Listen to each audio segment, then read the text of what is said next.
ভাবি, তোমার বয়স বেশি হলেও তোমার ভিতরে এখনো অনেক টাইট। আমি একটু করলে আর পারব না। ভাবি, তোমার ভিতরে এত গরম কেন? আমার এটা তো পুড়ে যাবে। তোমার ভিতরে কি পানি ছেড়ে দিব? আমার নাম রোহান এবং আমার বয়স ২২ বছর। আমার বাড়িতে আগে মোট ৪ জন ছিলাম, আমি, আমার বাবা মা এবং আমার বড় ভাই। আমাদের জীবন শান্ত এবং ভারসাম্যপূর্ণ ছিল। কিন্তু যখন ভাবি আমাদের বাড়িতে এলেন, আমাদের ছোট্ট দুনিয়ায় আরও একজন সদস্য যোগ হয়ে গেল এবং এখন আমরা ৫ জন হয়ে গেছি। আমার ভাবি অত্যন্ত সুন্দরী ছিলেন। তার গোড়ার্না ত্বক এবং কালো চুল তার সৌন্দর্যকে আরও বাড়িয়ে দিত। যখন তিনি হাসতেন, মনে হতো তার হাসিতেই পরিবেশ আনন্দময় হয়ে উঠেছে। তার হাসি এত মোহনীয় ছিল যে সামনের মানুষটি তার দিকে আকৃষ্ট হয়ে যেত। সময়ের সাথে সাথে আমার এবং ভাবির মধ্যে একটি আলাদা বন্ধন তৈরি হয়ে গেল। আমি তার সাথে অনেক মজা করতাম এবং তিনি কখনো এমন অনুভব হতে দেননি যে আমি তার চেয়ে ছোট বা কোনো আনুষ্ঠানিকতা আছে। তিনি আমার ভাবি ছিলেন, তাই তার সাথে মজা করা এবং তাকে টিটকারি দেওয়া আমার অধিকার বলে মনে হতো। মজার বিষয় হল, তিনিও এসব বিষয়কে অনেক ভালোবাসা এবং মজার ছলে নিতেন। অনেক সময় তিনি আমাকে এমন কিছু করতে বলতেন যা আমি কখনো ভাবতেও পারতাম না। তার কথা মেনে কিছু আলাদা করতে মজাও লাগত। মনে হতো তিনি যদি কোনো বাজারে থাকতেন, সবার নজর তার দিকে থাকত। তার যত্ন নেওয়ার ভঙ্গিও ছিল খুব বিশেষ। তিনি আমার ছোটখাটো কাজের খেয়াল রাখতেন এবং আমার পছন্দ জিজ্ঞাসা করতেন। একদিন বাড়িতে আমাদের দুজন ছাড়া আর কেউ ছিল না। বাকি সবাই বাড়ির কাজে ব্যস্ত ছিল এবং ভাবি মেঝে পরিষ্কার করছিলেন। আমি গোসল করে বাথরুম থেকে বেরিয়ে এসে আমার ঘরের দিকে যাচ্ছিলাম, হঠাৎ আমার পা পিছলে গেল। আমি দ্রুত মেঝেতে পড়ে গেলাম। পড়ার সময় একটু জোরে শব্দ হল এবং ভাবি তৎক্ষণাৎ আমার দিকে দৌড়ে এলেন।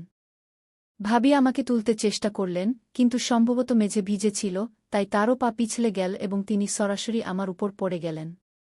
এখন আমরা দুজনেই মেঝেতে ছিলাম এবং তার চোখ সরাসরি আমার চোখের মধ্যে আটকে গেল। মনে হল যেন সময় থেমে গেছে। আমরা দুজনেই একে অপরের চোখের দিকে তাকিয়ে রইলাম। প্রায় ২ মিনিট আমরা এই অবস্থায় ছিলাম, তারপর হঠাৎ দুজনেই একে অপরকে সাহায্য করে উঠে দাঁড়ালাম। আমি ধীরে ধীরে আমার ঘরের দিকে চলে গেলাম। ঘরে বসে আমি ভাবলাম, সেই মুহূর্তের অভিজ্ঞতা কত অস্বাভাবিক এবং অদ্ভুত ছিল। কিছুক্ষণ পরে ভাবি আমার ঘরে এলেন। তার মুখে একটু লজ্জা ছিল, কিন্তু তবুও তিনি ধীরে ধীরে জিজ্ঞাসা করলেন, রোহান, তোমার কোথাও আঘাত লাগেনি তো? আমি তার দিকে তাকিয়ে হেসে উত্তর দিলাম, না ভাবি, আমার কিছু হয়নি। কিন্তু আপনার তো আঘাত লাগেনি? ভাবি এক মুহূর্ত থেমে বললেন, বেশি কিছু না, কিন্তু কোমরে একটু টান লেগেছে। তার হাতে বাম ছিল এবং তিনি বারবার এটি ঘুরাচ্ছিলেন, যেন নিজেকে সামলে নেওয়ার চেষ্টা করছিলেন। আমি তৎক্ষণাৎ বললাম, ভাবি, বামটা আমাকে দিন, আমি লাগিয়ে দিই। এটি শুনে ভাবি একটু লজ্জা পেলেন। তিনি হেসে বললেন, না, আমি নিজেই লাগিয়ে নেব। তোমাকে কষ্ট দেওয়ার দরকার নেই। আমরা দুজনেই কিছুক্ষণ একে অপরের দিকে তাকিয়ে রইলাম। আমি তার চোখের দিকে তাকালাম এবং মনে হল যেন তার চোখ আমাকে কিছু বলতে চাইছে। কিছুক্ষণ এমনই কেটে গেল, তারপর হঠাৎ ভাবি নিজেকে সামলে নিলেন। তিনি তার লজ্জা লুকিয়ে বললেন, তুই বাইরে এসে খাবার খেয়ে নে। আমি তোকে খাবার দিয়ে দেব। আমি চুপ করে তার কথা শুনলাম এবং মাথা নেড়ে সম্মতি জানালাম। কিন্তু আমার মনে অনেক প্রশ্ন উঠছিল। আমি বুঝতে পারছিলাম যে তিনি ভেতরে ভেতরে অস্থির হয়ে উঠছিলেন। সম্ভবত তিনি তার অনুভূতিগুলো নিয়ন্ত্রণ করার চেষ্টা করছিলেন। ভাই বাড়িতে না থাকলে ভাবির কোনো জিনিসের প্রয়োজন হলে আমি সেটি এনে দিতাম।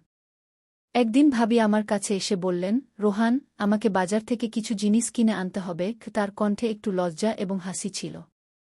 আমি তৎক্ষণাৎ উত্তর দিলাম, ভাবি, আপনি আমাকে বলুন, আমি জিনিস কিনে এনে দেব। আপনাকে কষ্ট করতে হবে না। ভাবি আমার দিকে তাকালেন এবং হালকা করে হেসে বললেন, না রোহান, জিনিসটা আমাকে নিজেই গিয়ে কিনতে হবে। তার কথায় এবং মুখের ভাবভঙ্গিতে কিছু বিশেষ ছিল। মনে হচ্ছিল যেন তিনি কিছু লুকিয়ে রাখছেন বা সরাসরি বলতে পারছেন না। কিছুক্ষণ চুপ থেকে তিনি লজ্জা পেয়ে বললেন, তুই আমাকে বাইকে করে নিয়ে চল। ভাবির এই কথা শুনে আমি একটু অবাক হলাম, কিন্তু তৎক্ষণাৎ সম্মতি জানালাম। আমি বাইক বের করলাম এবং ভাবিকে বসতে বললাম। তিনি পেছনে বসতেই আমি কিছুক্ষণের জন্য আমার হৃদস্পন্দন অনুভব করছিলাম। তার স্পর্শ আমার পিঠে হালকা করে লাগল এবং এটি আমার জন্য একদম নতুন অনুভূতি ছিল। আমরা বাজারে পৌঁছলাম এবং একটি বড় দোকানের সামনে দাঁড়ালাম। যখন তার শপিং শেষ হল, আমরা জিনিসগুলো নিয়ে বাড়ির দিকে রওনা দিলাম। বাইকে বসার পর ভাবি একবার হালকা করে বললেন, থ্যাংক ইউ রোহান। আজ তোর সাথ না থাকলে আমাকে এগুলো একাই করতে হতো। কি পথে আমি বাইক চালিয়ে যাচ্ছিলাম, কিন্তু আমার বারবার নজর যাচ্ছিল তাদের স্পর্শের দিকে। বাড়ি পৌঁছে আমি জিনিসপত্র ভিতরে রেখে দিলাম এবং ভাবি আমাকে জল এনে দিলেন। তিনি হেসে বললেন, আজ তোমার একটা বড় কাজ করিয়ে নিলাম। ধীরে ধীরে কয়েকদিন কেটে গেল। একদিন ভাবির কাছে ভাইজের ফোন এল। ভাই জানিয়েছিলেন যে তার ফিরতে আরও কয়েকদিন লাগবে। এ কথা শুনে ভাবির মন আরও ভারী হয়ে গিয়েছিল। আমি বুঝতে পেরেছিলাম যে ভাবির কারও সাহায্যের প্রয়োজন। মনে মনে ভাবছিলাম, আমি কি তার সাহায্য হতে পারি? শেষ পর্যন্ত আমি এখন বড় হয়ে গেছি এবং দায়িত্ব নেওয়ার চেষ্টা করতে পারি। কিন্তু তবুও যখন আমি ভাবিকে সান্ত্বনা দেবার কথা ভাবলাম, তখন আমার মনে ভয় এবং দ্বিধা ছিল। আমি চিন্তা করছিলাম যে ভাবি আমার কথার কি অর্থ নেবেন এবং আমার সম্পর্কে কি ভাববেন। রাতের সময় ছিল প্রায় 11টা। আমরা সবাই খেয়ে ফেলেছি। মা বাবা তাদের নিজ নিজ ঘরে ঘুমোতে চলে গেছেন। বাড়িতে এখন শুধু আমি আর ভাবি জেগে আছি। ভাবি খেতে বসেছিলেন। আমি দেখলাম তিনি কিছুটা বিষণ্ণ এবং অসুস্থ দেখাচ্ছেন। আমি ধীরে ধীরে জিজ্ঞাসা করলাম, ভাবি কি হয়েছে? আপনি কিছুটা অস্বস্তিতে দেখাচ্ছেন। ভাবি মৃদু কণ্ঠে বললেন, কিছু বিশেষ নয়, শুধু একটু টেনশন। আমি তার কথার উপর জোর দিয়ে জিজ্ঞাসা করলাম, কি কথা ভাবি, বলুন তো। ভাবি আমার দিকে তাকালেন, যেন কিছু বলতে চাইছেন, কিন্তু শুধু এতটুকু বললেন, এখন নয়, যখন মা বাবা ঘুমিয়ে পড়বেন তখন তুমি ছাদে চলে আসবে। আমার তোমার সাথে একটা জরুরি কথা আছে। যখন ভাবি আমাকে ছাদে ডাকলেন, তখন আমার মনে অনেক প্রশ্ন জেগে উঠল। এই ভাবনা যে ভাবি আমার সাথে কিছু গুরুত্বপূর্ণ কথা বলতে চাইছেন, আমাকে কিছুটা উত্তেজিত এবং কৌতূহলী করে তুলছিল। রাত 11টা বাজে। আমি দেখলাম মা এবং বাবা গভীর ঘুমে আছেন। তারপর আমি চুপচাপ ছাদে চলে এলাম। সেখানে পৌঁছে দেখলাম ভাবি আগে থেকেই সেখানে বসে আছেন। আমি তার কাছে গিয়ে বললাম, ভাবি, আপনি এতক্ষণ এখানে বসে আছেন, কি কথা? ভাবি শান্ত স্বরে বললেন, বসো রোহন, আমার তোমার সাথে কিছু কথা আছে। আমি তার পাশে বসে জিজ্ঞাসা করলাম, ভাবি, কি হয়েছে? আপনি আমাকে এখানে কেন ডাকলেন? ভাবি একটি গভীর শ্বাস নিয়ে বললেন, রোহন, সকালে তোমার ভাইয়ের সাথে কথা হয়েছিল। সে বলেছে যে তার ফিরতে আরও কয়েকদিন লাগবে। আমি বুঝানোর চেষ্টা করলাম, ভাবি, সম্ভবত তার কাজে এখনও সময় লাগছে, তাই সে এখন আসতে পারছে না। ভাবি আমার কথা কেটে বললেন, এসব আমি বুঝি, কিন্তু কি সে আমার কোনো পরোয়া করে না? সে কি বুঝতে পারছে না যে আমি এখানে একাকী অনুভব করছি? আমি তাকে সান্ত্বনা দিতে চেষ্টা করলাম, ভাবি, তা নয়, ভাই আপনাকে অনেক ভালোবাসে, শুধু সে তার কাজে ব্যস্ত। ভাবি দুঃখিত হয়ে বললেন, যদি সে সত্যিই আমার পরোয়া করত, তাহলে কি সে এখনও আসত না? তুমি কি বুঝতে পারছ না রোহন, আমি এখানে একা কিভাবে সময় কাটাচ্ছি? আমি কিছুটা বিভ্রান্ত ছিলাম এবং তার কথার সঠিক অর্থ বুঝতে চেষ্টা করছিলাম। আমি জিজ্ঞাসা করলাম, ভাবি, আপনি কি বলতে চাইছেন? আমি আপনার কথা স্পষ্ট বুঝতে পারছি না। ভাবি কিছুক্ষণ চুপ থেকে আমার দিকে তাকিয়ে বললেন, রোহন, এর অর্থ ঠিক তাই যা তুমি ভাবছ। তার এই কথা আমাকে আরও বিভ্রান্ত করে দিল। আমি বুঝতে পারছিলাম না যে তার শব্দগুলোর অর্থ কী। যখন ভাবি আমার সাথে কথা বলছিলেন, তিনি আমার খুব কাছাকাছি এসে বসলেন। তারপর তিনি হেসে জিজ্ঞাসা করলেন, রোহন, আমাকে একটা কথা বল, তোমার কি কোনো গার্লফ্রেন্ড আছে? আমি মাথা নেড়ে উত্তর দিলাম, না, আমার কোনো গার্লফ্রেন্ড নেই। ভাবি হেসে বললেন, কি বলছ তুই? যখন আমি তোমার বয়সের ছিলাম, তখন আমার 3-4টি বয়ফ্রেন্ড ছিল। তার এই কথা শুনে আমি চমকে গেলাম।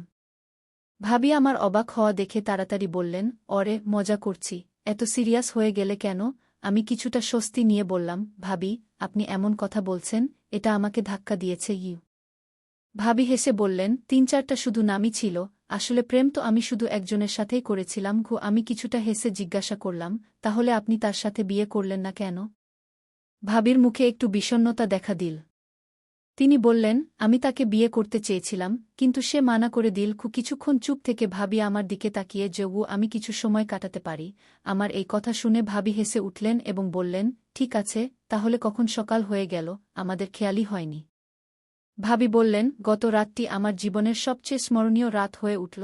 আমি আজ পর্যন্ত কখনো এত ভালো অনুভব করিনি। এরপরে যখন ভাই বাড়িতে থাকতেন না, আমি ভাবির পুরো সাহায্য করতাম এবং ভাবিও খুশি থাকতেন। কিন্তু এই সময় আমার মনে বারবার একটি প্রশ্ন উঠছিল, এই সম্পর্কটি কি ঠিক? আমরা কি এই বন্ধনকে সমাজের চোখ থেকে লুকিয়ে রাখতে পারি? আমি ভাবির সাথে এই বিষয়ে খোলাখুলি কথা বলার সিদ্ধান্ত নিলাম। এক রাতে যখন আমরা আবার ছাদে ছিলাম, আমি আমার মনের কথা বললাম, ভাবি, আপনার কি মনে হয় না যে আমাদের এই সম্পর্ক নিয়ে ভেবেচিন্তে এগিয়ে যাওয়া উচিত? ভাবি আমাকে দেখে একটি গভীর শ্বাস নিয়ে বললেন, রোহন, আমি জানি এটা সহজ নয়, কিন্তু আমি চাই আমরা এই সম্পর্কটি আমাদের খুশির জন্য যাপন করি, সমাজের চিন্তা না করে। তার কথা শুনে আমার একটি অদ্ভুত বিশ্বাস জন্মাল। আমি অনুভব করলাম যে আমাদের অনুভূতি এবং একে অপরের প্রতি আকর্ষণ কোনো সামাজিক বন্ধন থেকে অনেক বেশি গুরুত্বপূর্ণ ছিল। এখন যখনই আমি ভাবির সাথে সময় কাটাই, আমি একটি নতুন শক্তি এবং খুশি পাই। আমরা দুজনেই একে অপরের সাথে খোলাখুলি হাসি, কথা বলি এবং আমাদের স্বপ্ন শেয়ার করি। এই অভিজ্ঞতা আমার জন্য একটি নতুন শুরু ছিল। ভাবি এবং আমি আমাদের জীবনকে নতুনভাবে যাপন করার সিদ্ধান্ত নিয়েছিলাম এবং এই যাত্রা আমাদের জন্য স্মরণীয় হয়ে উঠল। বন্ধুরা, এই গল্পের সব চরিত্র এবং ঘটনাগুলো যদি কারো জীবনের সাথে মিলে যায়, তবে এর সাথে কারো জীবন, ধর্ম বা সমাজের কোনো সম্পর্ক নেই। কারো অনুভূতিতে আঘাত দেওয়ার আমাদের কোনো ইচ্ছা নেই। এই গল্প সম্পর্কে আমাদের কমেন্টে জানাবেন। ভিডিওটি ভালো লাগলে লাইক করুন, শেয়ার করুন, সাবস্ক্রাইব করুন। ধন্যবাদ।